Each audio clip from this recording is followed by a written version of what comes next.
Assalaamu calaykum Ustaad Cabdirashiid. Su'aal ayaan wataa. Su'aashaasi waxa ay tahay: filimada jinsiga maskaxda bani'aadamku dhibaato ma gaarsiisaa, gaar ahaan dhalinyarada ku badan daawashada aflaamtaasi? Waxaana rajaynayaa inaad ii soo jawaabi doontid. Mahadsanid. Waxa ay dhakhaatiirtu isku waafaqsan yihiin in muuqaalada bornograafiga qofka daawadaha ah in maskaxdiisu dhaawac ay gaarsiiso.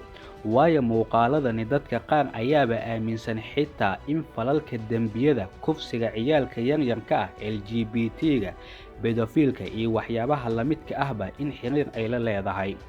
Qofka isaga oo aanan isdareemsanayn marka uu muuqaaladani uu daawanayo, maskaxdiisa iyo dhammaan dareemihiisii oo dhan qofka shaashadda ayuu u soo leexiyaa. Si qasab ah oo aanan falgal la socon ayay qofku dareenkiisu maskaxda ka kiciyaan muuqaaladani. Waxaase ugu daran ayay dhakhaatiirtu sheegaan dadka muuqaaladani ku dul siigaysta. Waxa ayna tani albaab u furtaa qofka in baahidiisii jinsiga ay aad u soo yaraato.